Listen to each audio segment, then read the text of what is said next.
хуярит.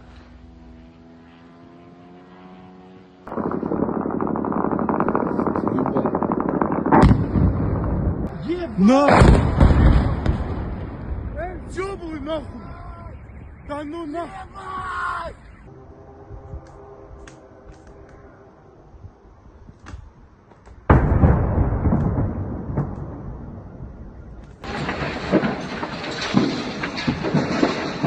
Putin thought he could bend Ukraine with nuclear threats. Well, Ukraine just gave him a definitive answer, and it wasn't the one he was expecting. Now Russia's most important cities are literally burning or plunging into total darkness. And the chaos is no longer confined to the border regions. It has arrived in the beating heart of the regime, Moscow and St. Petersburg. This is not an isolated incident. This is happening every single week, forcing Russian citizens to ask themselves a question the Kremlin doesn't want to hear. Why did Putin start a war that offers no advantage for them? On the night between December 11th and 12th, 2025, Russia's second-largest city, St. Petersburg, was hit by what many are calling the largest fire in its modern history. And I'm talking about a city that went through World War II, the Nazi siege, and every imaginable kind of disaster. Let's put some numbers on the table to understand the scale. The fire devoured over 1,500 square meters of Russia's largest agricultural market. We're talking about approximately 16,000 square feet that went up in smoke. Now, I don't want to be that guy, but I think Napoleon lit much bigger fires in Russia back in 1812. But hey, let's not reopen old wounds for the Russians. They're already suffering enough. From an economic standpoint, this St. Petersburg fire is devastating. This market handled transactions worth approximately $100 million every single day. Think about it, 100 million per day. This means the Kremlin is literally watching billions of rubles evaporate along with the smoke.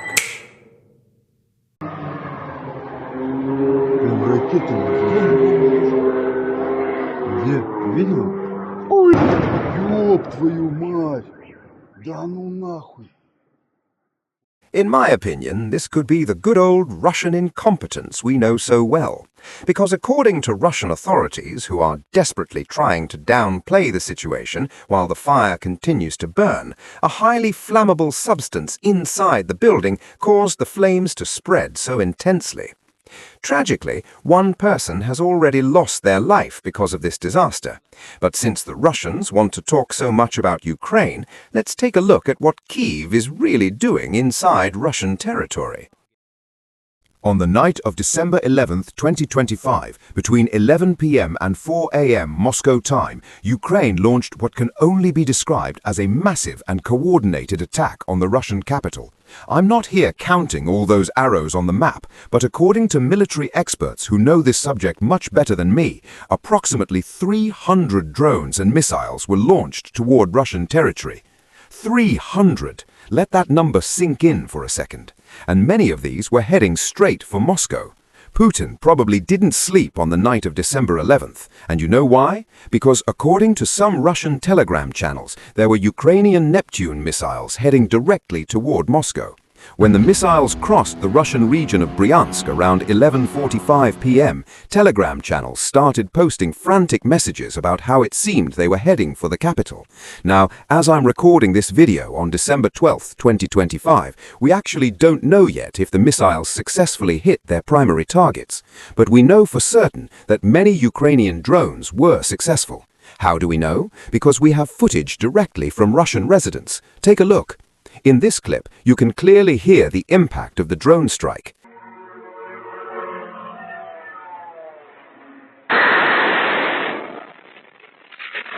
Then we have another clip where we can see smoke rising because of the attack, or let me say it like a Russian official would, because of debris from drones shot down by our glorious air defenses. This was such a massive attack that, as you can see from the map on your screen, all air traffic above Moscow had to be redirected or completely grounded.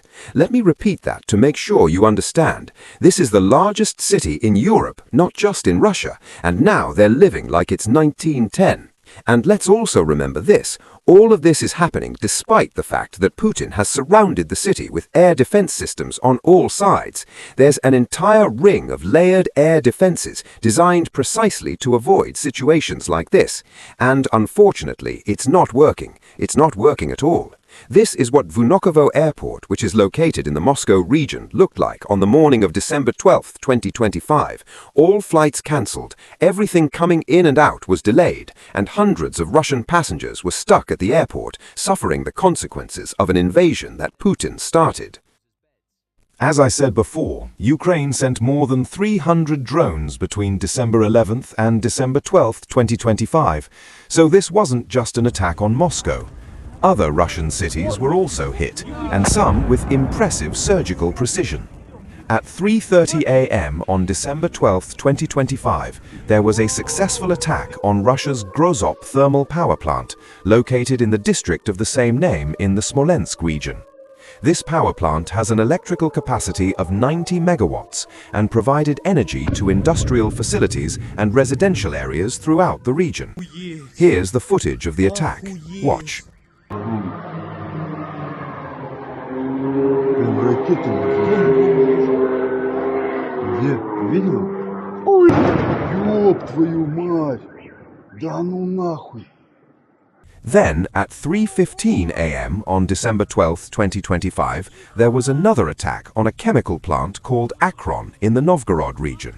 This is one of the largest chemical plants in all of Russia, and some of the products from this facility and raw materials are used in the production of explosives, which means the Russian military actively uses this plant, making it a completely legitimate military target according to international laws of war.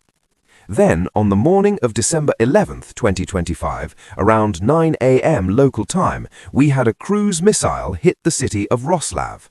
Residents reported multiple explosions in the city, and this is an important part I want you to remember. Not all of those explosions were caused by Ukrainian missiles. But anyway, because of this attack, the city ended up losing water, electricity, and heating. And remember, we're talking about December in Russia. Losing heating at this time of year can be literally deadly.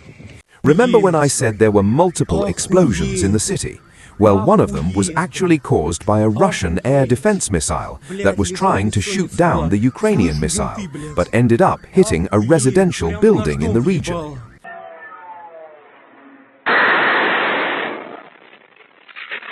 So, let's recap. Russian air defenses are not only failing to protect cities, but they're actively damaging their own civilian population. This is the level of military competence we're seeing from Russia right now,